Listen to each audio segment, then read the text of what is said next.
Ahora les voy a hablar yo, compañeros y maestra. Voy a hablarles primero de lo que es la embolia. Y bueno, de una manera simple, podemos definir la embolia como una obstrucción de una vena o una arteria producida por un embolo. ¿Qué es un embolo? Pues es una masa intravascular sólida, líquida o gaseosa, puede estar en cualquiera de los tres estados, y es transportada por la sangre a un lugar alejado de su punto de origen. Eh, Otros tipos de embolos son las gotículas de grasa, las burbujas de aire o nitrógeno, los restos de osteoclerosis, que son los embolos de grasa, que ya veremos más adelante, los fragmentos de tumores, partículas de médula ósea y de líquido amniótico. Ok. Existen diferentes tipos de embolia, que son tres, que es la embolia grasa, embolia de líquido amniótico y la embolia gaseosa. Primero tenemos la embolia grasa. La embolia grasa se debe principalmente a lesiones por aplastamiento de tejidos blandos o rotura de huesos largos, y estas liberan glóbulos microscópicos de grasa a la circulación. Son frecuentes tras realizar una reanimación cardiopulmonar enérgica, pero muy posiblemente esto tenga muy poca importancia clínica, o sea que normalmente no hacen daño. Por ejemplo, se encuentran embolias grasas y médulas óseas en el 90% de los pacientes con traumatismos esqueléticos graves, y menos del 10% presentan alguna clínica relacionada. Pero sin embargo, una minoría de pacientes desarrollan un síndrome de embolia grasa sintomático, y este se caracteriza principalmente por insuficiencia pulmonar, anemia y trombocitopenia, entre más síntomas, ¿no? Y este logra ser mortal en solamente un 10% de los casos. Después tenemos la embolia del líquido amniótico, que es una complicación infrecuente que no se da mucho después del parto, en el posparto inmediato. Es muy mortal, tiene una tasa de mortalidad del 80%, y lo cual lo convierte en la causa de muerte materna más frecuente en el mundo. Y el 85% de los supervivientes sufren alguna deficiencia neurológica permanente. La causa de esta es la entrada del líquido amniótico a la circulación materna. Esto pues debido a causa de desgarros en membranas placentarias o roturas de la vena uterina. Y aquí tenemos una muestra histológica de un vaso sanguíneo con líquido amniótico dentro. Y después tenemos la embolia gaseosa. La embolia gaseosa es la obstrucción de los vasos arteriales por un émbolo gaseoso. Es detectable fácilmente por un silbido intenso, que es como un ruido en remolino, que se produce cuando se mezclan sangre y aire y produce alteraciones pulmonares. Eh, una manera especial de llamar a esta embolia gaseosa es la enfermedad de descompresión, y se debe a los cambios súbitos de la presión atmosférica. ¿Y quiénes son los que más la sufren? Un ejemplo perfecto serían los buzos, debido a que estos pues se sumergen a muchos metros en el mar y pues tienen mucha presión ahí adentro. Y bueno, la explicación científica es que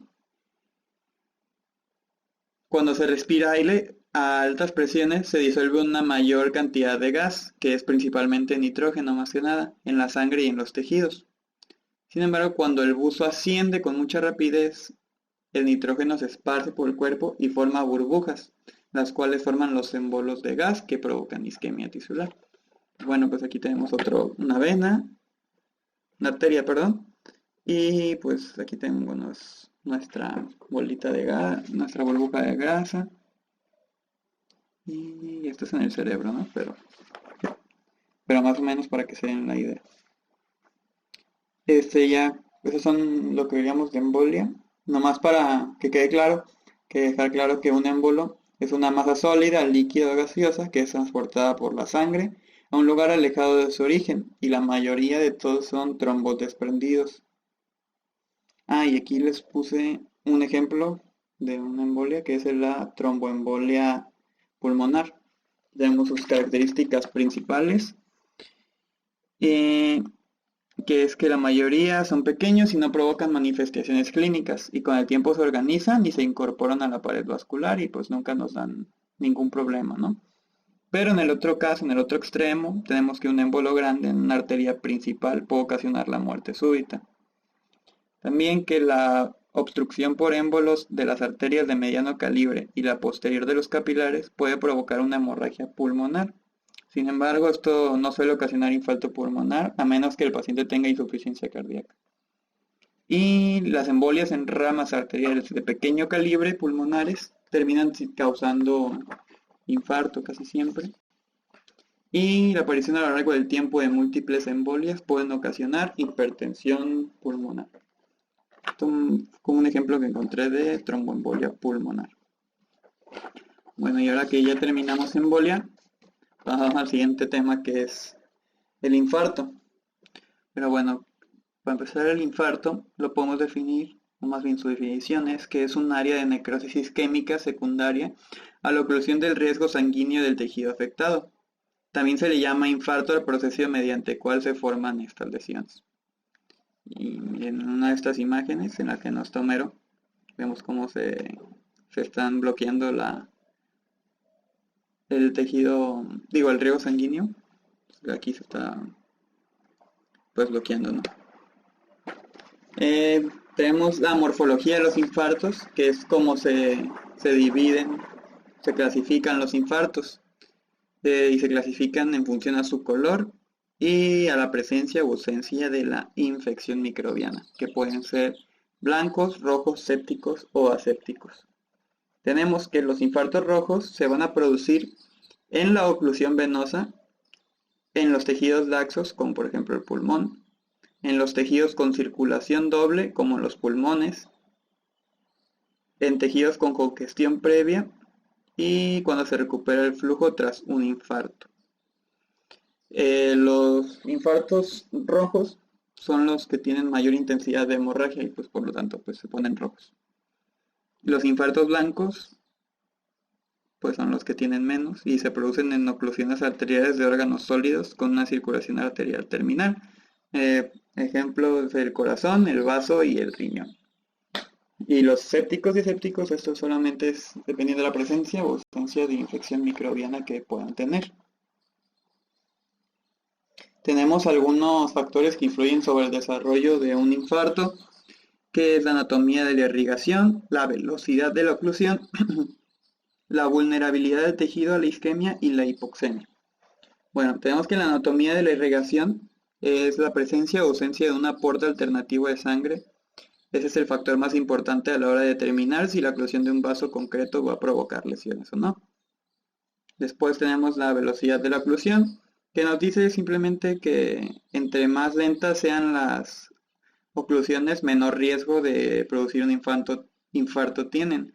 Esto debido a que dejan tiempo para que se desarrollen aportes vasculares colaterales.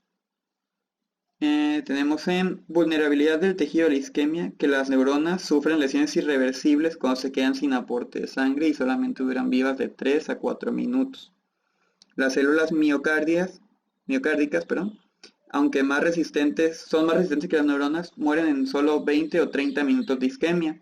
Y por lo contrario, los fibroblastos de miocardio siguen viables tras muchas horas de isquemia. Y por último, tenemos que la hipoxemia es que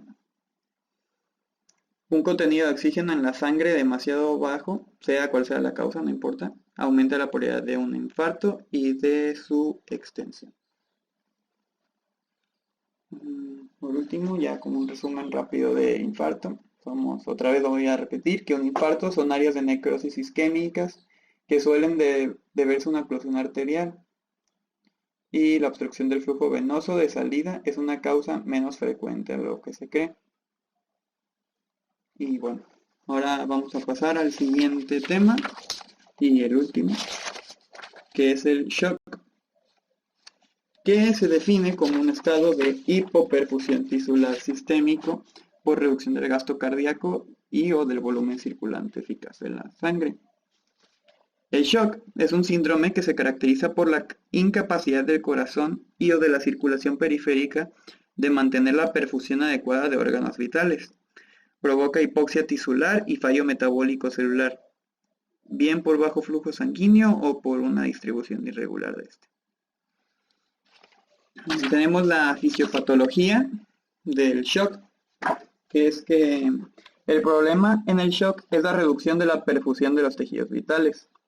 Al disminuir la perfusión, el oxígeno transportado a las células es inadecuado para el metabolismo aerobio, y ese se transforma en un metabolismo anaerobio con un aumento de la producción del CO2 y de los niveles sanguíneos de ácido láctico. Debido a esto, la célula va a disminuir, su función va a disminuir, y si el shock persiste, se produce un daño celular irreversible y muerte celular. Durante el shock pueden dispararse las cascadas de inflamación y coagulación en áreas de hipoperfusión. Las células del endotelio vascular hipóxicas activan a los leucocitos que se unen al endotelio y liberan sustancias que producen daño directo. El shock séptico puede ser más por inflamatorio que otras formas de shock debido a la acción de las toxinas bacterianas, en especial las endotoxinas. Y bueno, aquí en el shock también vamos a tener que dividirlo en tipos. Existen 5 tipos de shocks, pero los que usualmente vamos a encontrar o van a ser más fácil de encontrar en los libros son el hipovolémico, cardiogénico y el séptico. Sin embargo, pues voy a hablar de los demás. Primero tenemos el anafiláctico. ¿Ok? El shock anafiláctico es la reacción sistémica de hipersensibilidad de carácter grave y a veces mortal, consecuencia de la exposición a una sustancia sensibilizante como un fármaco, una vacuna, ciertos alimentos o alguna sustancia química. Este puede desarrollarse unos segundos después del momento de la exposición a lo ya mencionado o en el momento de la exposición. Sí, luego. Y se caracteriza principalmente o generalmente por dificultad respiratoria y colapso vascular.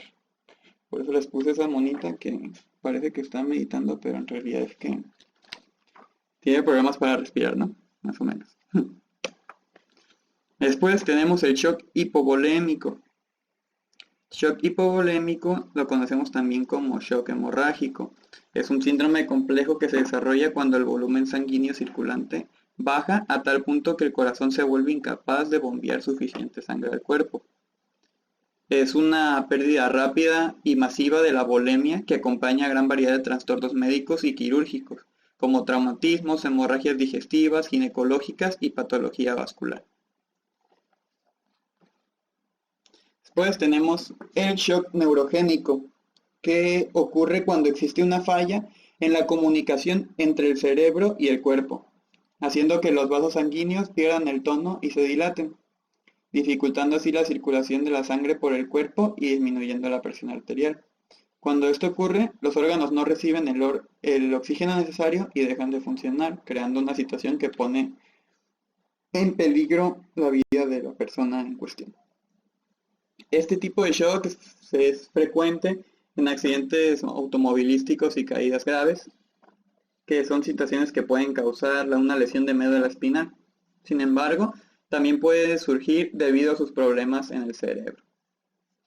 Ahí pues vemos que el corazón no alcanza a bombear, más bien no hay una buena circulación de sangre y por lo tanto los órganos dejan de funcionar de la manera correcta, ¿no? Pues tenemos el cardiogénico, el shock cardiogénico, que se relaciona con un bajo costo cardíaco, que normalmente le conocemos como la falla de la bomba. Ocurre cuando el corazón es incapaz de bombear la cantidad suficiente que el cuerpo necesita. Ahí vemos ahí cómo se está cayendo ese símbolo. Y por último tenemos el shock séptico, que es una afección grave cuando una infección en todo el cuerpo lleva a que se presente presión arterial baja y peligrosa. Entonces ahí lo podemos encontrar como el shock alérgico, si lo buscamos en internet o en libros, donde sea. Y bueno, como un resumen de lo que es el shock, Es que el shock se define como un estado de hipoperfusión tisular sistémico por reducción del gasto cardíaco y o del volumen circulante eficaz de la sangre. Los principales tipos de shock son el cardiógeno, el hipovolémico y el séptico, que son los que más fácil vamos a encontrar en los libros. Y el shock de cualquier tipo puede ocasionar lesiones tisulares hipóxicas si no se corrige. Y bueno, de nuestra parte sería todo. Muchas gracias por ver nuestra presentación y nos despedimos.